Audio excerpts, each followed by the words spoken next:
রাসূলুল্লাহ সাল্লাল্লাহু আলাইহি ওয়াসাল্লামকে একজন সাহাবী প্রশ্ন করলেন, ইয়া রাসূলুল্লাহ সাল্লাল্লাহু আলাইহি ওয়াসাল্লাম, মানুষের মধ্যে সবচেয়ে ভাগ্যবান কারা? মানুষের মধ্যে সবচেয়ে শ্রেষ্ঠ কারা বা ভাগ্যবান কারা, সর্বোত্তম কারা?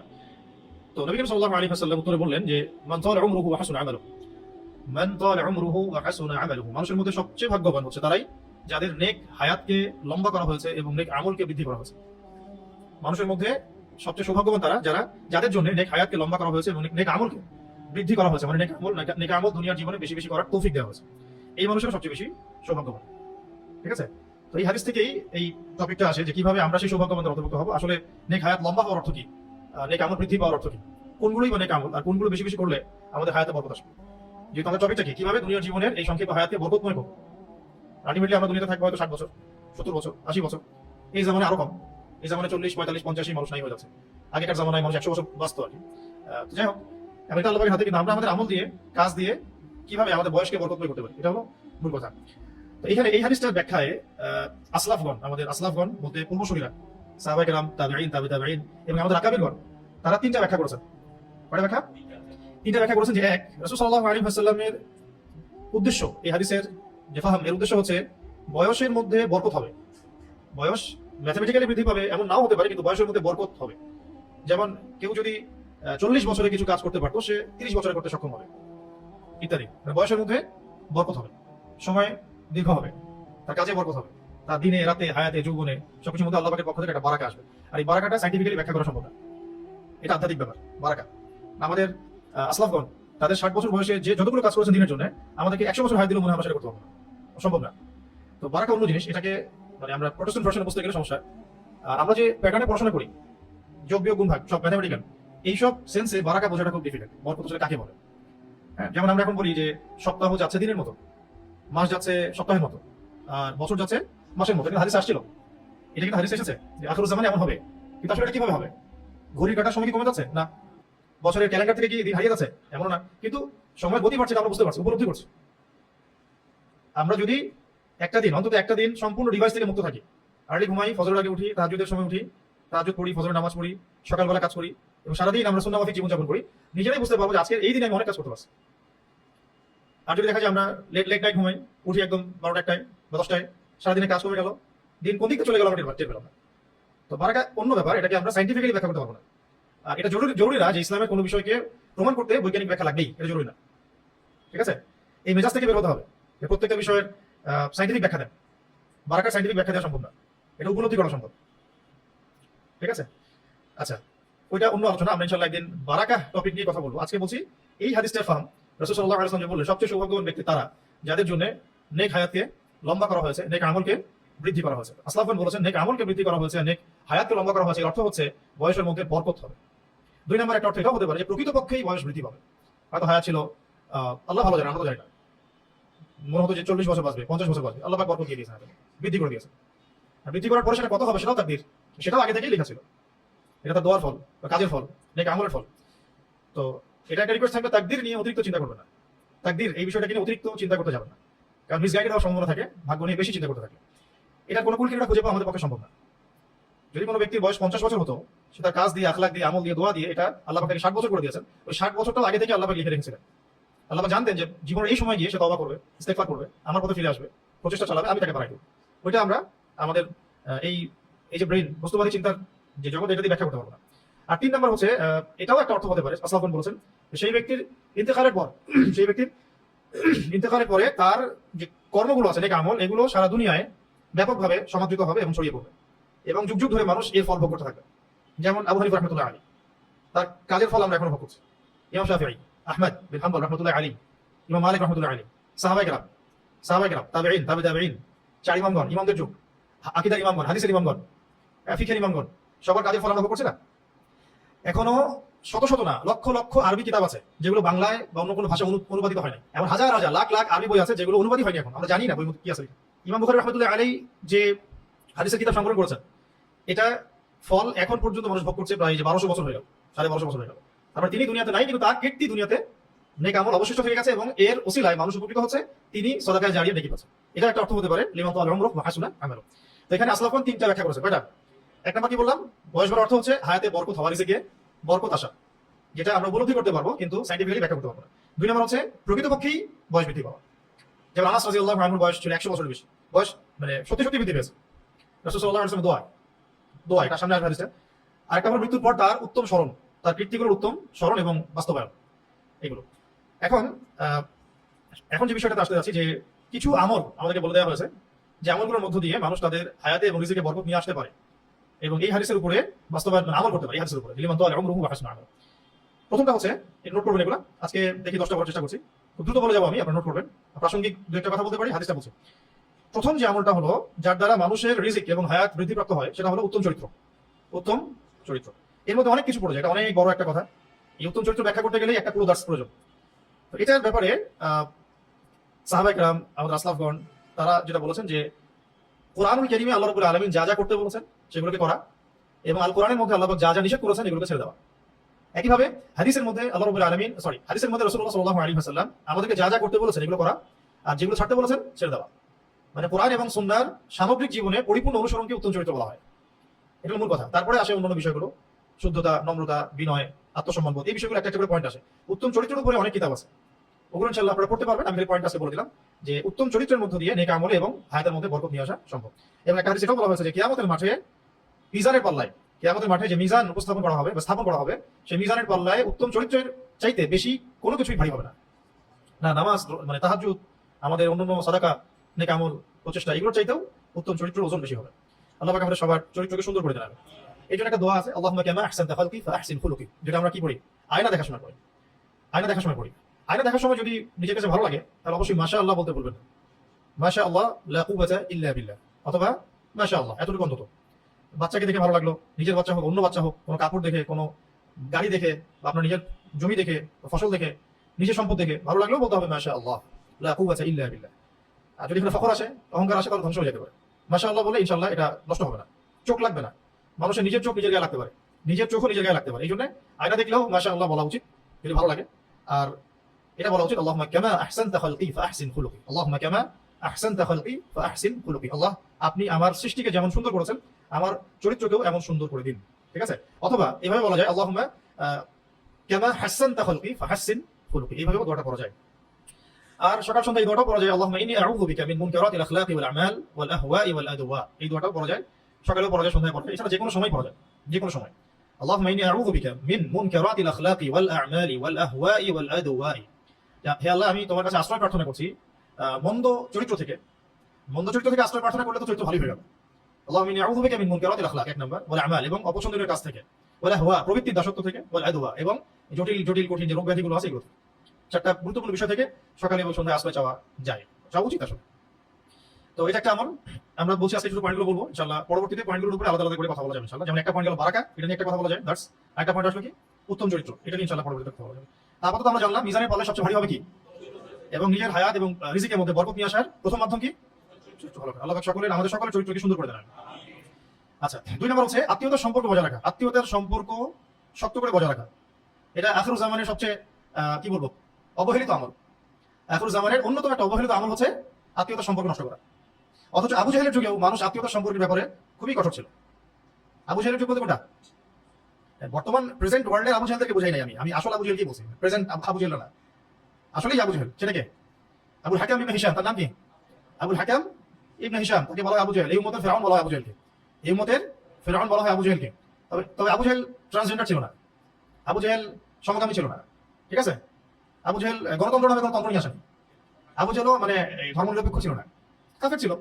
মানে একটা জায়গায় অবশ্য বলা যায় সে সেকুলারিজমের গোড়াপত্তন করছে, সেটা হলো সূরা কাফিরুনের শানে নজুল আর কি। সে বলেছিল যে তুমি হে মুহাম্মদ, তুমি 1 বছর আমাদের আল্লাহ তুমি 1 বছর আমাদের লাত ওযা হুবল মানাতের ইবাদত করো, আমরা পরের বছর তোমার আল্লাহর ইবাদত করব। মানে আসলে খিচুড়ি পাকা একটা, তুমি 1 বছর করো, আমরা 1 বছর করব। ওটা হলো যে আমাদের, আপনি যে ধর্মে থাকেন, যখন পূজা হবে পূজা করতে যাবেন, তারপরে অন্য কোনো ধর্ম যেটা যার যার উৎসবটা বসাবো, মানে আপনি যে ধর্মের হন আপনি সব ধর্মই পালন করতে পারেন, গির্জায় যাবেন, পেগোডায় যাবেন, মণ্ডপে যাবেন, আবার এদিকে নামাজ পড়বেন, এটা পূজা আর কি। এটা গোড়াপত্তন অবশ্য ওখান থেকে আসছে, এটা আধুনিক ভার্সন হচ্ছে সেকুলারিজম। আপনি যে ধর্মে থাকেন সবকিছু মেনে নিয়ে একটা হক বাতিল, সত্য মিথ্যা, ন্যায় অন্যায়, আলো অন্ধকার সব মানে একটা হাড়ির মধ্যে নিয়ে খিচুড়ি মানে খেয়ে ফেলবেন, এটা মানে। আচ্ছা যাও, ওইদিকে গেলে অন্য টপিক চলে যাবে। তো কি বলছিলাম কথাটা, যে 2 নম্বর পয়েন্ট হচ্ছে আত্মীয়তার সম্পর্ক বজায় রাখা। তো এই আমলটার কথা বলতে গিয়ে বলছিলাম এই আমলটা বর্তমান সময়ে অবহেলিত, কিন্তু আইয়ামে জাহিলিয়াতেও এই আমলটা অবহেলিত ছিল না। আইয়ামে জাহিলিয়াতেও আত্মীয়তার সম্পর্কটা অনেক শক্তিশালী একটা আমল ছিল। কাফেররা এমন ভাবে আত্মীয়তার সম্পর্ক বজায় রাখতো যেমনটা এখন আমরা রাখি না মুসলিমরা। একটা খালি মিসাল দিব আপনাদের, একটা মিসাল, সেটা হচ্ছে কয়েকটা মিসাল মাথায় আসতেছে, একটা বলছি যে আপনারা সিরাত পড়লে দেখবেন, পুরো সিরাতটা পড়লে দেখবেন মক্কার 13 বছরে নবী সাল্লাল্লাহু আলাইহি ওয়াসাল্লাম এবং সাহাবায়ে কেরামকে 3 বছর সামাজিকভাবে বয়কট করা হয়েছে। মনে আছে? 3 বছর সামাজিকভাবে তাদেরকে বয়কট করা হয়েছিল রাসূল সাল্লাল্লাহু আলাইহি ওয়াসাল্লামকে এবং বনু হাশিমকে। কোন গোত্রকে? কেন বনু হাশিমকে? কারণ নবী সাল্লাল্লাহু আলাইহি ওয়াসাল্লাম বনু হাশিম গোত্র থেকে আসছেন। অন্য গোত্রগুলোকে কিন্তু বয়কট করা হয় নাই, শুধু নবী সাল্লাল্লাহু আলাইহি ওয়াসাল্লাম এবং বনু হাশিম গোত্রকে বয়কট করা হয়েছে সামাজিকভাবে। কারণ কাফেররা বারবার চাপ দিচ্ছিল রাসূল সাল্লাল্লাহু আলাইহি ওয়াসাল্লামকে আমাদের হাতে উঠিয়ে দাও, কিন্তু অমুসলিম হওয়া সত্ত্বেও, ইসলাম কবুল না করা সত্ত্বেও বনু হাশিম এই কাজটা করে নাই। তখন আবু তালেব সামনে থেকে প্রোটেক্ট করেছেন, না আমার ভাতিজাকে আমি দেবো না, তোমরা যা ইচ্ছা করো, আমি মাটির তলে দাফন হওয়া পর্যন্ত আমার ভাতিজাকে একটা হাত দিতে পারবো না। যদিও তিনি মুসলিম হন নাই, যদিও তিনি ইসলাম কবুল করেন নাই, আমার ভাতিজা, এই যে শব্দটা, আমার ভাতিজার গায়ে একটা ফুলের টোকা পর্যন্ত পড়তে দিব না আমি যতদিন পর্যন্ত বেঁচে আছি, তোমরা যা করার করো। শুধু একবার কি উনি বলেছিলেন, আমি আমার বয়স হয়েছে, আমার বৃদ্ধ কাঁধে অতিরিক্ত বোঝা দিও না হে মুহাম্মদ সাল্লাল্লাহু আলাইহি ওয়াসাল্লাম। নবী সাল্লাল্লাহু আলাইহি ওয়াসাল্লাম বলেছেন, আমার এক হাতে চাচা ওরা সূর্য এনে দিলে আর এক হাতে চাঁদ এনে দিলে আমি এখান থেকে থামবো না। হয় আমি ইসলামের দাওয়াত দিতে দিতে নিজে হালাক হয়ে যাবো, না হলে এই দিন অবশ্যই মাসিক মাগরিবে বিজয় লাভ করবো। এই ছিল ওনার ডিটারমিনেশন। এরপর থেকে তিনি কখনো আর দ্বিতীয়বার প্রশ্ন করেন নাই যে তার কষ্ট হচ্ছে। এই বনু হাশিম গোত্রকে আবু জাহেল, আবু লাহাব, উতবা, সাইবারা এরা মিলে, মানে আইয়ামে জাহিলিয়াতের যে দারুন নাদওয়া পার্লামেন্ট, এরা মিলে 3 বছর সোশ্যালি বয়কট করেছিল। তাদের সাথে ওঠা বসা করবে না, লেনদেন করবে না, চলাফেরা করবে না, ইভেন তাদের সাথে বিয়ে শাদীও করবে না। তখন তারা শিয়াবে আবু তালেব, মানে পাহাড়ের পাদদেশে গিয়ে 3 বছর তারা গাছের ছাল পাতা খেয়ে থেকেছে, মানে সোশ্যালি বয়কট করা, উন্মুক্ত কারাগারের মধ্যে। কত বছর? 3 বছর। 3 বছরে যারা বয়কটের শিকার হয়েছেন তারা সবাই মুসলিম ছিলেন না। নবী সাল্লাল্লাহু আলাইহি ওয়াসাল্লাম এবং বনু হাশিম গোত্র, বনু হাশিমের সবাই কিন্তু ইসলাম কবুল করেনি তখন। ইসলাম কবুল করার কারণে তারা এই মানে সমস্যাটাকে নিজের ঘাড়ে নেন নাই, নিয়েছেন কোন কারণে জানেন? আত্মীয়তা সম্পর্কের কারণে। মুহাম্মদ আমার আত্মীয় হয়, আমরা বনু হাশিম গোত্র, আমার গোত্রের উপরে আক্রমণ এসেছে। সে মুসলিম হোক আর অমুসলিম হোক সেটা তারা বিচার করছে না, আমাদের ভাতিজা, আমাদের লোক, আমাদের ভাই, আমাদের চাচা ইত্যাদি। বুঝতে পারছি কথা? এই 3 বছরের যে কষ্টের সময়টা তারা নিজেদের উপর ইয়ে করে নিল, 3 বছর যে তারা কষ্ট করে শিয়াবে আবু তালেবে থাকতে লাগলো, এটা শুধুমাত্র ইসলাম কবুলের কারণে না। বনু হাশিমের সবাই তখন ইসলাম কবুল করে নাই, কিছু কিছু মানুষ করেছেন, তো তাদের জন্য তারা যৌক্তিক যে আমি ইসলাম কবুল করেছি তাই আমাকে তারা বয়কট করে দিল। বাকি বনু হাশিমের যারা ইসলাম কবুল করে নাই তারা কেন এই সাফারিংসটা নিজেদের ঘাড়ে নেবে? কোন কারণে নিয়েছে? শুধু আত্মীয়তা সম্পর্কের কারণে। আর আজকে মুসলিম হওয়ার পরেও মুসলিম ভাই পাশে দাঁড়ায় না। বুঝতে পারতেছি? আজকে মুসলিম হওয়ার পরেও একটা মুসলিম দল বা একটা মুসলিম সংগঠন আরেকটা মুসলিম সংগঠনের পাশে দাঁড়ায় না, একজন মুসলিম ভাই আরেকজন মুসলিম ভাইয়ের পাশে দাঁড়ায় না। বনু হাশিম তখন ইসলাম কবুল করেনি সবাই, কিছু মানুষ ইসলাম কবুল করেছেন, তাদের জন্য একটা যৌক্তিক আমি ইসলাম কবুল করেছি তাই আমাকে এই বার্ডেনটা নিতে হচ্ছে। বাকিরা কিন্তু ইসলাম কবুলের কারণে এই ত্যাগ স্বীকার করেন না। আমার গোত্রের মানুষ কষ্টে আছে তাই আমি ওখানে গেছি, আমার ভাতিজা কষ্টে আছে তাই আমি তাকে সাপোর্ট করতে গেছি। আর এখান থেকে কত বড় শিক্ষা আছে দেখেন। আত্মীয়তার সম্পর্ক তারা আইয়ামে জাহিলিয়াতেও রক্ষা করতো, সেই আত্মীয়তার সম্পর্ক আজকে আখিরুজ জামানে মানে উঠে গেছে বললেই চলে, ইল্লা মাশাআল্লাহ। কিছু কিছু জায়গায় বাদ দিয়ে, খাস করে শহর কেন্দ্রিক জীবন ব্যবস্থা আমরা যারা থাকি, আমাদের মধ্যে এই মানে আত্মীয়তার সম্পর্কে যে বন্ডিং, এটা দিন দিন কমতেছে। কমতে কমতে এমন একটা পর্যায়ে যে এখন তো ওই হাদিসের উপর আমল হচ্ছে যে পিতা সন্তানকে হত্যা করছে, সন্তান পিতাকে হত্যা করছে, ভাই ভাইকে হত্যা করছে, আরেক ভাই হত্যা করছে। এমনটা হচ্ছে না? এটাও কিন্তু আখিরুজ জামানের হাদিস, সেই জামানে এরকম হবে যে আত্মীয়তার বন্ধন যেমন নষ্ট হয়ে যাবে, একইভাবে ভাই ভাইকে হত্যা করবে, পিতা সন্তানকে, সন্তান পিতাকে, সন্তান মাকে এভাবে হত্যা করবে। এখন দেখেন এগুলো চলছে, এবং ফিগার পরিসংখ্যানটা কিন্তু খুব অল্প না, অনেক ভালো, রেশিও কিন্তু অনেক ভালো। তো আল্লাহ পাক আমাদের আত্মীয়তা সম্পর্ক বজায় রাখার তৌফিক দান করেন। এই বিষয়টা হাদিস বলি, তারপরে আমরা পরের টপিকে যাচ্ছি। এই বিষয়টা হাদিস আব্দুল্লাহ বিন মাসউদ রাদিয়াল্লাহু আনহু থেকে আসছে যে রাসূলুল্লাহ সাল্লাল্লাহু আলাইহি ওয়াসাল্লাম বলেছেন, যে ব্যক্তি চায়, যে ব্যক্তি পছন্দ করে, যে ব্যক্তি ভালোবাসে যে আমার হায়াতকে লম্বা করা হোক, রিজিককে বৃদ্ধি করা হোক, এটা কে না চায়? আদতে সবাই চায়। তো নবী সাল্লাল্লাহু আলাইহি ওয়াসাল্লাম বলেন, যে ব্যক্তি পছন্দ করে বা ভালোবাসে যে আমার হায়াতকে লম্বা করা হোক, মানে নেক হায়াতকে লম্বা করা হোক এবং নেক আমলকে বৃদ্ধি করা হোক বা আমার রিজিককে বাড়িয়ে দেওয়া হোক, তাহলে সে যেন আত্মীয়তার সম্পর্ক বজায় রাখে। এটা মূল কথা। আত্মীয়তার সম্পর্ক বজায় রাখলে নেক হায়াতে বরকত হবে, আর রিজিকের মধ্যেও বরকত হবে। তখন ওই হাদিসের আমল হয়ে যাবে যে ওই ব্যক্তি সৌভাগ্যবান যার জন্য নেক হায়াতকে লম্বা করা হয়েছে, নেক আমলকে বৃদ্ধি করা হয়েছে। এখন উমরাই করা উচিত, এবং উমরায় গিয়ে যেখানে দোয়া কবুলের যে জায়গাগুলো আছে সেখানে গিয়ে বড় ভাবে দোয়া করে আসবেন, ওই রাস্তা আল্লাহ খুলে দেবেন। এটা সবচেয়ে বুদ্ধিমানদের কাজ, ওখানে দোয়া কবুল হবেই। আমি কোনো রকম উমরা যেতে পারছি, বাস গিয়ে দোয়া করে আসলাম, আল্লাহ আমাকে পরের বছর হজে আসা তৌফিক দান। ওটা নিয়ে আসা দায়িত্ব আল্লাহ পাকের, যদি কবুল হয়। ঠিক আছে? বহু মানুষ হজ করেছে যাদের সামর্থ্য নাই টাকা পয়সার, কিন্তু তারা আল্লাহর ঘর দেখেছে। আবার বহু বিত্তশালী আছে, শিল্পপতি, বিত্তশালী, কোটি কোটি টাকার মালিক, আল্লাহর ঘর দেখতে পারলো না। কি আফসোস, সারা দুনিয়া দেখে ফেলে, ফ্রান্স, হ্যাঁ, তারপর যে ইতালি, প্যারিস, রোম, ব্রিটেন, সব ঘোরা শেষ, মালয়েশিয়া, থাইল্যান্ড, হংকং, সিঙ্গাপুর। জ্বর হলে সিঙ্গাপুর, জ্বরের ট্রিটমেন্ট এখানে করে না তারা, জ্বর হলে সিঙ্গাপুর, কাশি হলে কোথায়? এই আর কি। তো কথা হচ্ছে এটার জন্য আল্লাহর তৌফিক দরকার। যারা দোয়া করতে পারে দোয়া করে চেয়ে নিতে পারে, আল্লাহ পাক তাদের জন্য রাস্তা করে দিবেন ইনশাআল্লাহ। আর ওখানে গেলে দোয়া কবুলের বহু জায়গা আছে, বহু জায়গা। তাওয়াফের সময় কাবা ঘর দেখে, জামজামের পানি পান করে, সাফা মারওয়ার সময় সাফা পাহাড়ের পাদদেশে দাঁড়িয়ে, ঠিক আছে। তারপরে বহু জায়গা, মানে এখন একটা করে বলতে পারবো না, ওখানে গেলে মনে পড়বে। এই জায়গাগুলো দোয়া করলে দোয়া কবুল হবেই ইনশাআল্লাহ। হ্যাঁ, দোয়া কবুল হবেই, এমন বিশ্বাস রেখেই দোয়া করতে হবে যে আমার দোয়া কবুল হবেই ইনশাআল্লাহ। এরকম মানে কনফিউশনে থাকা যাবে না যে আল্লাহ পাক কি কবুল করবেন না করবেন না। আমাদের একটা উস্তাদ বলতেন, দোয়া করার সময় এমনভাবে দোয়া করবা যেন আল্লাহ পাক আমার এই দোয়াটা কবুল করবেন ইনশাআল্লাহ। এইরকম ইয়াকিন রেখে দোয়া করবা, ঠিক আছে। মিজাবের নিচে, মিজাব যেখানে বৃষ্টির পানিটা পড়ে ওই নিচেও দোয়া কবুল হয়। আর একজন ইমাম, হিসনে হাসিন কিতাবের লেখক, হিসনে হাসিন কিতাবের লেখক, উনি ওনার কিতাবের মধ্যে একটা জায়গা নিয়ে আসছেন যে রাসূলুল্লাহ সাল্লাল্লাহু আলাইহি ওয়াসাল্লামের রওজা মোবারক, এখানে দোয়া করলে দোয়া কবুল হয়। তো তাকে জিজ্ঞাসা করেছে দলিল কোথায়, তাকে বলা হয়েছে যে দলিল কোথায়। উনি অ্যান্সার দিচ্ছেন সুন্দর করে, বইয়ের মধ্যে দেখবেন লিখছেন যে যদি এখানে দোয়া কবুল না হয় তাহলে দোয়া কবুলটা হবে কোথায়? তুমি থাকো তোমার দলিল নিয়ে। বলছেন এখানে যদি দোয়া কবুল না হয় তাহলে দোয়া কবুলটা হবে কোথায়? তুমি থাকো তোমার দলিল নিয়ে। হ্যাঁ, রাসূল সাল্লাল্লাহু আলাইহি ওয়াসাল্লামের কাছে গিয়ে আল্লাহর হাবিবের মানে আমি উম্মাহ এই ওসিলা করে দোয়া কবুল না হলে আর কিভাবে হবে? তো দালিলিক আমল করা ভালো, বা দলিল খুঁজতে গিয়ে আবার প্রোটেস্ট্যান্ট ভার্সনে যাওয়া ঠিক না। সবকিছু ক মানে ক, খ মানে খ, এমন না বিষয়। মাঝখানে অনেক কিছু আছে যেগুলো সাহাবায়ে কেরামদের অনেকের আমল থেকে, উম্মাহর ইজমা থেকে এগুলো প্রমাণিত, পরীক্ষিত কিছু বিষয়। এই জন্য কখনোই আকাবের আসলাফদের এই আইডিওলজি থেকে দূরে সরে যেতে হয় না। আমরা তাদের চেয়ে বেশি বুঝি না, তারা যেহেতু করেছেন আমি করতে অসুবিধা নেই তো। হ্যাঁ, তো আল্লাহ পাক আমাদেরকে এই বিষয়গুলো মাথায় রাখার তৌফিক দান করেন। 6 নম্বর হচ্ছে, এটা অনেকে জানেন না, এটা বলে দিই। 6 নম্বর হচ্ছে নফল নামাজগুলো বাড়িতে আদায় করা। নফল নামাজগুলো বাড়িতে আদায় করা কারণ কি? হাদিসটা শুনেন। সুহাইব রুমি রাদিয়াল্লাহু আনহু থেকে বর্ণিত, রাসূলুল্লাহ সাল্লাল্লাহু আলাইহি ওয়াসাল্লাম বলেছেন, একজন মানুষের নফল সালাত, একজন মানুষের নির্জনে নফল সালাত মানুষের চোখের সামনে নামাজ আদায় করার চাইতে 25 গুণ বেশি নেকি আছে। মানে ধরেন নফল কোনো নামাজ আপনি বাসায় পড়ছেন, চোখের আড়ালে, মানুষের চোখের আড়ালে, এই নামাজটা মানুষের চোখের সামনে পড়ার চাইতে 25 গুণ বেশি নেকি আছে। যেমন তাহাজ্জুদ, যেমন সালাতুল হাজত, সালাতুত তাওবা, চারটের নামাজ, ইশরাকের নামাজ, সব তো মসজিদে হয়ে যায়। তারপরে আওয়াবিন, হ্যাঁ, বা তাহিয়াতুল ওযু, এরকম যত নামাজ আছে এগুলো, বা যে কোনো নফল নামাজ, এগুলো চোখের আড়ালে পড়াই উত্তম। তাহলে 25 গুণ বেশি নাকি হবে। মানে মানুষের চোখের সামনে আপনি 25 রাকাত নামাজ পড়লে যে নাকি পাবেন, চোখের আড়ালে 1 রাকাত পড়লে সে নাকি পাবেন। 1 রাকাত নামাজ আর 2 রাকাত, এটাও সুন্নাত নামাজ বাসায় পড়াও সুন্নাত। সুন্নাত নামাজ বাসায় পড়াও সুন্নাত, অসুবিধা কিছু নাই। তবে এটাকে বাধ্যতামূলক মনে করা যাবে না যে সুন্নাত বাসায়ই পড়তে হয়, এমন না বিষয়। বাসায় পড়া সুন্নাত, আবার লোক চক্ষুর সামনেও সুন্নাত নামাজ পড়া যায়, অসুবিধা কি? এটা বাধ্যতামূলক না, কিন্তু বাসায় পড়ে জামাত ধরা, রাসূল সাল্লাল্লাহু আলাইহি ওয়াসাল্লাম এটা করতেন, বাসায় সুন্নাত নামাজ পড়ে জামাত ধরতেন, এরকম করতেন আর কি। ফজর সুন্নাত পড়ে ডান কাতে বসে থাকতেন, বেলাল রাদিয়াল্লাহু আনহু ডাক দিলে উনি কি নামাজ পড়তেন। সুন্নাত নামাজ বাসায় পড়াও গুরুত্বপূর্ণ সুন্নাহ, ভালো সুন্নাহ। তার মানে এটা না যে এই নামাজগুলো বাসাতেই পড়তে হয়।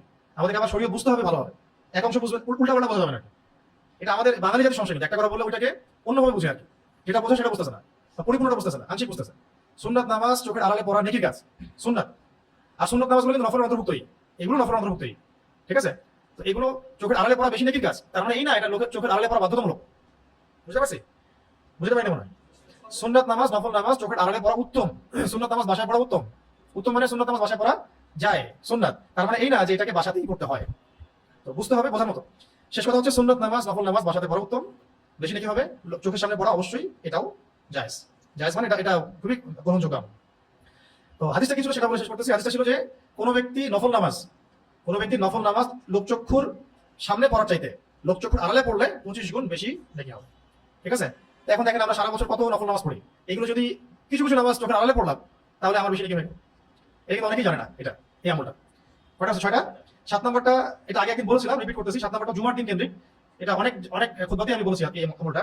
জুমার দিনের একটা আমল আছে, এটা করলেও আমাদের হায়াতে এবং রিজিকে সময় বরকত হবে এবং অল্প সময় বেশি নাকি হাসিল করতে পারবো।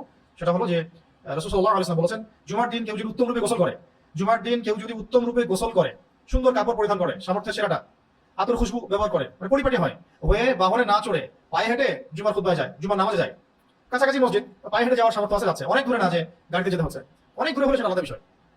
আপনি এখান থেকে বাইতুল মুকাররমে যান পায়ে হেঁটে, সেটা তো হলো না, ওটা তো উল্টা বোঝা হলো আর কি। হজ করতে পায়ে হেঁটে হজ করতে যাও, কে বলছে ভাই পায়ে হেঁটে হজ করতে আপনাকে? কেন কি আল্লাহ পাক বলছেন সামর্থ্য না হলে পায়ে হেঁটে তুমি 6,500 কিলোমিটার চলে যাও? এটা হাদিসের ফার্ম না। মানে ফার্ম হচ্ছে যে কেউ যদি জুমার দিন উত্তম রূপে গোসল করে, ভালো কাপড় পরে, এরপর পায়ে হেঁটে মসজিদে যায়, যত সম্ভব ইমামের সামনাসামনি বসে, ইমামের কাছাকাছি বসে এবং মনোযোগের সাথে খুতবা শ্রবণ করে, অনর্থক কোনো কথা বলে না, কোনো কাজও করে না, কাউকে ডিস্টার্ব করে না। এই ব্যক্তির প্রত্যেক স্টেপ, মানে প্রত্যেক ধাপের বিনিময়ে 1 বছরের নফল রোজা, 1 বছরের নফল নামাজে নেকি দেওয়া। ধরো এখান থেকে আমরা 1000 স্টেপ দিয়ে কোথাও জুমার নামাজ ধরলাম, জুমার দিনে সকাল সকাল গোসল করে ভালো কাপড় পরে সুগন্ধি লাগিয়ে বের হয়ে গেলাম, ঠিক আছে, 1000 স্টেপ হাঁটলাম, এটা এই আমলগুলো করলাম, ইমামের কাছাকাছি বসলাম, মনের সাথে খুব শুনলাম, কাউকে ডিস্টার্ব করলাম না, কাউকে কষ্ট দেই নাই, অনর্থক কোনো কথা বলি নাই, অনর্থক কোনো কাজও করি নাই, ইমামের সাথে নামাজ আদায় করলাম। এখন এই ব্যক্তির প্রত্যেক পদক্ষেপের বিনিময়ে, একটা পদক্ষেপের বিনিময়ে 1 বছরের নফল রোজার নেকি পাবে। একটা পদক্ষেপের বিনিময়ে 1 বছরের নফল রোজা, 1 বছরের নফল নামাজ, তাহাজ্জুদ এবং রোজা, সাওম, সিয়াম কিয়াম দুটো নেকি পাবে, সিয়াম এবং কিয়ামের নেকি পাবে। তাহলে এটা কত বড় সুযোগ, এটা তো বড় অপেক্ষা রাখে না। এতে করে তার কি হচ্ছে, হায়াতের মধ্যে বরকত হয়ে গেল। ওই আমল করতে তার 1000 বছর লাগতো, সেটা একদিন হয়ে গেল। এটাও একটা ফাহাম হায়াত এবং রিজিকে বরকতের। আচ্ছা, এটা কত নাম্বার আছে? 7। 8 তিনটা করে শেষ করি। 8 নাম্বার হলো চাষতের নামাজকে সংরক্ষণ করা। চাষতের নামাজকে সংরক্ষণ করা। চাষতের নামাজ কোনটা? ইশরাক চাষ আলাদা, ঠিক আছে, একই নামাজ বাট টাইমিংটা আলাদা। হ্যাঁ, ইশরাকের নামাজ হচ্ছে আমরা ফজরের নামাজ জামাতে পড়লাম, পরে জিকির আজকার তাসবিহ তাহলিল করতে করতে সূর্য উঠে গেল, সূর্য ওঠার পরে ধরেন যে আধা ঘন্টার পরে আমরা 2 রাকাত নামাজ পড়লাম, এটা হলো ইশরাকের নামাজ। এটা পড়লেও বহু নেকি হয়, একটা কবুল হজ এবং কবুল ওমরা নেকি হয়। এটা যদি ইমামের সাথে জামাতে পড়ে ওখানে বসে থাকে, বসে জিকির আজকার করে তিলাওয়াত করে তাসবিহ তাহলিল করতে থাকে, দোয়া করতে থাকে, সূর্য উঠে গেল, 2 রাকাত নামাজ পড়লো, ব্যাস তার আমল নামে একটা কবুল ওমরা নেকি হলো, কবুল হজ কবুল ওমরা নেকি হলো, কবুল হজ কবুল ওমরা নেকি হলো। এটা হলো ইশরাক। আর একটু পরে যদি পড়ে, তার একটু পরে ধরেন যে 11টা পর্যন্ত টাইম থাকে হয়তো, হ্যাঁ এরকমই তো। এখন তো ক্যালকুলেট করলেই দেখা যায়, অ্যাপসগুলোতে দেখা যায়, ক্যালেন্ডারে দেখা যায়, দিয়ে দেওয়া হয়েছে 10:30 পর্যন্ত 11টা পর্যন্ত এমন টাইম থাকে। এর মধ্যে যে নামাজগুলো পড়া হয় এগুলো হলো চাষতের নামাজ। চাষ বলা হয়, চাষ হচ্ছে পার্সিয়ান শব্দ, পার্সি শব্দ, এটা আরবি হচ্ছে সালাতুদ দুহা, সালাতুদ দুহা। এই নামাজগুলোতে 2 রাকাত করে আপনি পড়তে পারেন। 8 রাকাত পর্যন্ত পড়ার দলিল আছে। নবী সাল্লাল্লাহু আলাইহি ওয়াসাল্লাম 8 রাকাত পর্যন্ত 2 করে ইশরাকের নামাজ, সরি চাষতের নামাজ পড়েছেন, মানে সালাতুদ দুহা আদায় করেছেন। এটার জন্য নির্দিষ্ট কোনো সূরা নাই, যে কোনো সূরা দিয়েই পড়া যায়, যে কোনো সূরা দিয়েই পড়া যায়। তবে অনেক বুজুর্গদের আমল থেকে এটা পাওয়া যায় যে তারা প্রথম রাকাতে ওয়াশামসি না, হ্যাঁ ওয়াশামসি ওয়া দুহাহা এই সূরাটা পড়তেন, ওয়াশামসি ওয়া দুহাহা ওয়াল কমারি ইযা তালাহা ওয়ান নাহারি ইযা জাল্লাহা এই সূরাটা পড়তেন। আবার দ্বিতীয় রাকাতে গিয়ে ওয়া দুহা ওয়াল লাইলি ইযা সাজা মা ওয়াদ্দাআকা রাব্বুকা ওয়া মা ক্বালা এই সূরাটা পড়তেন। এটা নির্দিষ্ট নাই, অনেকে আমল করতেন। তারা আমল যে করতেন তাদের তো একটা তাসির ছিল না, তাদের তো একটা আধ্যাত্মিক চোখ ছিল, তারা বেনিফিট হয়েছেন। তো এরকম নির্দিষ্ট কোনো সূরা নাই, আমরা যে কোনো সূরা দিয়ে পড়তে পারি। অনেকে এটা আমল করতেন, ঘুম থেকে ওঠে তার শরীরের জোড়ার সমপরিমাণ সাদাকা তার উপরে ওয়াজিব হয়ে যায়। প্রত্যেক, আমি আবার বলছি, আদম সন্তান, মানে বনু আদম বলা হয়, মানে আদম সন্তান, বনু আদমের শরীরে 360টা জোড়া আছে, বনু আদমের শরীরে 360টা জোড়া আছে। তো প্রত্যেকটা জোড়ার জন্য একটা করে দান করা উচিত প্রতিদিন, প্রত্যেকটা জোড়ার জন্য একটা করে দান করা উচিত, মানে প্রতিদিন। তো কেউ যদি চাষতের 2 রাকাত নামাজ পড়ে, তার এই 360টা জোড়ার সাদাকা আদায় হয়ে যাবে। একদিনে 360টা সাদাকা করা কি সম্ভব আমাদের পক্ষে? সম্ভব? 2 রাকাত নামাজ পড়লে 360টা সাদাকা নেকি হয়ে যাচ্ছে। আল্লাহ পাক আমাদেরকে করার তৌফিক দান করেন। সাদাকা নিয়ে আলাদা কথা হবে ইনশাআল্লাহ টপিকে। এখানে অনেক কথা আছে, মুসলিম ভাইয়ের সাথে হাসি মুখে কথা বলা সাদাকা, কাউকে পানি পান করানো সাদাকা, রাস্তা থেকে কষ্টদায়ক বস্তু সরানো সাদাকা, সাদাকা বহুত লিস্ট লম্বা। সুবহানাল্লাহ বলা সাদাকা, এগুলো সাদাকা, জিকির আজকার করা সাদাকা। তাহলে চাষতের 2 রাকাত নামাজ যথেষ্ট কি করার জন্য? 360টা সাদাকা করার জন্য। আচ্ছা, ওকে। তো হাদিসটি এরকম ছিল। আর দ্বিতীয় হাদিসটা যে তোমাদের শরীরের প্রতিটি জোড়ের উপরে, মানে 360টা জোড়ের উপরে প্রতিদিন সকালে একটা করে দান করা উচিত। এটা বললাম, এটা প্রতিটি সুবহানাল্লাহ একটা করে দান, প্রতিটি আলহামদুলিল্লাহ একটা করে দান, প্রতিটি লা ইলাহা ইল্লাল্লাহ একটা করে দান, প্রত্যেকটা আল্লাহু আকবার বলাও একটা করে দান, প্রত্যেকটা সৎ কাজে আদেশ করা একটা করে দান, প্রত্যেকটা অসৎ কাজে নিষেধ করা একটা করে দান। আর এগুলোর পরিবর্তে কেউ যদি 2 রাকাত চাষতের নামাজ পড়ে, তার 360টা দানের নেকি হয়ে যাবে। বাস 9 নম্বর না? হ্যাঁ 9 নম্বর। 9 নম্বর ইশরাকের সালাত। ইশরাকে আলাদা করে বলার দরকার আছে? 9 নম্বর ইশরাকের সালাত। শুধু ফজিলতটা বলে দেই। ইশরাক তো বুঝতে পারছেন কোন নামাজটা। আর ফজিলতটা হচ্ছে, হাদিসটা শুনে রাখেন। আনাস বিন মালিক রাদিয়াল্লাহু আনহু থেকে বর্ণিত, তিনি বলেন রাসূল সাল্লাল্লাহু আলাইহি ওয়াসাল্লাম বলেছেন, যে ব্যক্তি ফজরের নামাজ জামাতে আদায় করবে, যে ব্যক্তি ফজরের নামাজ জামাতে আদায় করবে, অতঃপর সূর্য উদিত হওয়া পর্যন্ত সে স্থানে ওযু অবস্থায় বসে আল্লাহর জিকির করতে থাকবে, অতঃপর 2 রাকাত নামাজ আদায় করবে, তার জন্য একটা পরিপূর্ণ হজ এবং পরিপূর্ণ উমরার সওয়াব লেখা হবে। এবং এই কথাটা নবী সাল্লাল্লাহু আলাইহি ওয়াসাল্লাম 3 বার তাগাদা দিয়ে বলেছেন যে পরিপূর্ণ সওয়াব, পরিপূর্ণ সওয়াব, পরিপূর্ণ সওয়াব। আর 10 নম্বরটা হচ্ছে, এটা দিয়ে শেষ করি। 10 নম্বরটা হচ্ছে আজকের মতো 10টাই, ইনশাআল্লাহ পরে আরো 10টা বলা যাবে ইনশাআল্লাহ। এটা অনেকে জানেন না, এটা অনেকেই জানেন না। আমার মনে হয় যারা এটার কি বলবো, যে যারা এখানে মানে লিডিং রোল প্লে করবে, তারাও হয়তো অনেকে জানেন না। তো যাই হোক, আমরা আজকে জেনে নিই, এরপর থেকে মাথা রাখবো ইনশাআল্লাহ। 10 নম্বর হচ্ছে মসজিদের মধ্যে দ্বীনি শিক্ষা নিতে যাওয়া, মানে মসজিদের ভিতরে দ্বীনি শিক্ষা দেয়া এবং নেয়া। মসজিদের মধ্যে, কোথায়? মসজিদের মধ্যে দ্বীনি শিক্ষা নেয়া এবং দেয়া। এই বিষয়ে হাদিসটাকে শুনেন। আবু উমামা রাদিয়াল্লাহু আনহু থেকে বর্ণিত, তিনি বলেন যে রাসূলুল্লাহ সাল্লাল্লাহু আলাইহি ওয়াসাল্লাম বলেছেন, শেষ হাদিস আমাদের আজকে মনোযোগ দেন।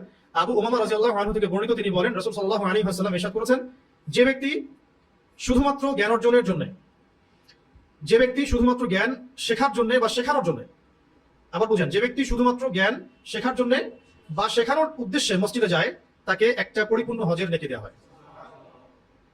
জানতো সবাই জানেন এটা?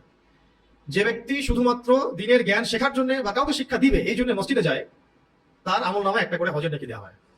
মানে মসজিদে যে দার্স গুলো হয়, এটাতে যে দার্স দিচ্ছেন তিনি হজের নেকি পাচ্ছেন, সেটা আমিও জানতাম না এক সময়, এগুলো না পড়ার আগে। আর যারা এখানে দার্স শুনতে আসছেন তারা অনেকে জানেন না যে এখানে এত বড় নেকি সুযোগ আছে। আবার বক্তব্যের ক্লাসগুলো, কোরআন শিক্ষার ক্লাসগুলো, হাদিসের তালিমগুলো, এগুলোতে এই নেকি হয়। তো এটা দ্বারা শুধু মানে মসজিদের উদ্দেশ্য এমন না হতে পারে, যে কোনো দিনই আসর যেখানে দিন শিক্ষা দেওয়া হচ্ছে বা শিখছে মানুষ, এটাও তার মধ্যে অন্তর্ভুক্ত হবে ইনশাআল্লাহ। তো আজকে আমরা এই 10টা বিষয় জানলাম, যে 10টা কাজের মধ্য দিয়ে আমরা আমাদের দুনিয়ার সংক্ষিপ্ত জীবনের যে হায়াত, এটাকে বরকতময় করতে পারি, আমাদের আমলগুলোকে বাড়াতে পারি।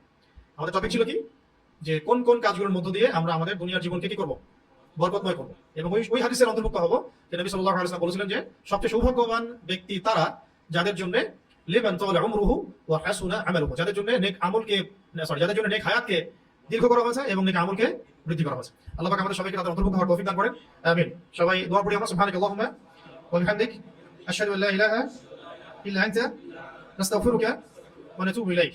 আসসালামু আলাইকুম ওয়া রাহমাতুল্লাহি ওয়া বারাকাতুহু।